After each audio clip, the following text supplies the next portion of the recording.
मैं इस चीज को समझता हूं, मैं इस चीज को मानता हूं कि notes banana is very very important part.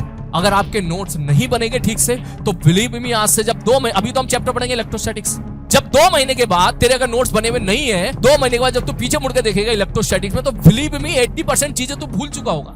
और जब भूल चुका होगा, नोट्स तेरे बने हुए नहीं होंगे, तो तुझे लगेगा साला कुछ आता ही नहीं अपन को। तो यकीन नहीं आता तो तू एक काम कर, सपोज तूने 11th क्लास में रोटेशन वाला चैप्टर मुझसे पढ़ाओ, जिस बच्चे ने सारी क्लास रोटेशन की पढ़ी हो, रोटेशन का चैप्टर तू कहीं छुपा दे और फिर तू देख करके देख, फिर तू रिवाइज करके देख, रियलाइज होगा हालांकि कुछ आता ही नहीं है रोटेशन में। तो इसलिए नोट्स बनना बहुत इंपॉर्टेंट है और नोट्स बनाने की जिम्मेदारी मेरी है। जिन बच्चों ने 11th क्लास बढ़िया तरीके से मेरे साथ पढ़ी थी वो जानते हैं इस बात को कि सलीम सर क्लास के दौरान ही नोट्स बनवाते हैं, बढ़िया तरीके से नोट्स बनवाते हैं। ये नोट्स मैं बनवाऊंगा, मेरी रिस्पॉन्सिबिलिटी है, मेरी जिम्मेदारी है। कैसे बनाना है मेरा काम है, तेरा काम होना चाहिए बस पेन और कॉपी है या नहीं है, खत्म कहानी।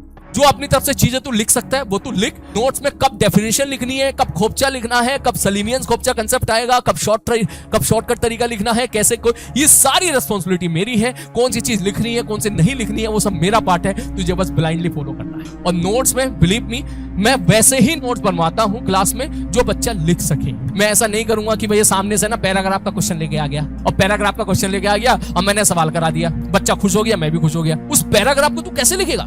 पॉसिबल ही नहीं है यार लिखना, लिखना पॉसिबल ही नहीं। कैसे लिखेगा तू उसको? लिखेगा तो भाई साहब वो बैंड बजाएगी तेरी वहीं पर। तो इसलिए मैं क्लास के आर्टिकल ही ऐसे लेता हूं जिनसे पूरा फिजिक्स भी कवर हो जाए और तेरे ऊपर ज्यादा वो कहते हैं ना स्ट्रेस, ज्यादा प्रेशर और ज्यादा स्ट्रेस भी ना पड़े। ऐसे ही मेरे क्लास के आर्टिकल्स रहेंगे सारे के सारे। उससे तेरा जे मेंस भी कवर होगा, जे एडवांस भी कवर होगा, सारी चीजें कवर हो जाएंगी और तेरे ऊपर ज्यादा स्ट्रेस भी नहीं पड़ेगा। तो जो मैं बोलूं मैं, और दूसरी बात, पीपीटी वाला मास्टर तो मैं हूं नहीं, ठीक है? तो ज्यादातर नोट्स मैं खुद लिखूंगा यहाँ पर, ठीक है? तो जो मैं यहाँ लिखूंगा वो तेरे को लिखना है। कब कैसे क्या लिखना है ये मेरी जिम्मेदारी है, तेरी जिम्मेदारी बिल्कुल नहीं है। बोर्ड के बारे में जो बात थी ये मैं तुझे बता ही चुका हूँ। बोर्ड के जो डेरिवेशंस हैं, यस ये सब मैं कराऊंगा, सब कराया जाएगा, इसकी बिल्कुल भी टेंशन लेने की आवश्यकता नहीं है। नेक्स्ट अगला बोले सर, अब और इंपॉर्टेंट फैक्टर होता है जेईई मेंस पीवाईक्यू।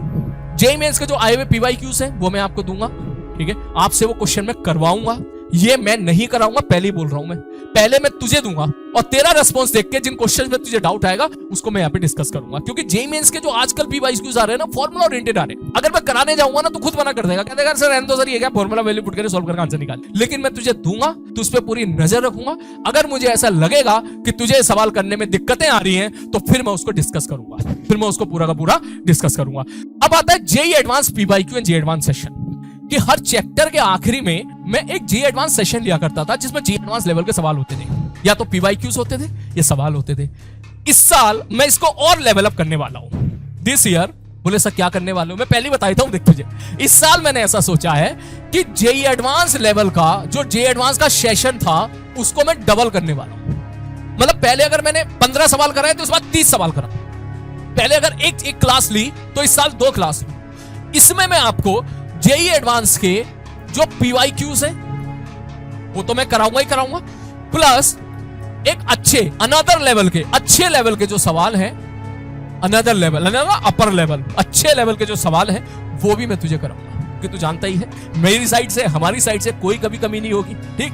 तेरी साइड से तू कभी मत होने दे, अपनी साइड से तेरी तरफ से कोई कमी नहीं होनी चाहिए। दोनों मिलकर बेस्ट करेंगे, सिलेक्शन को उस पार पहुंचाना फिर बहुत ही आसान हो जाएगा। ये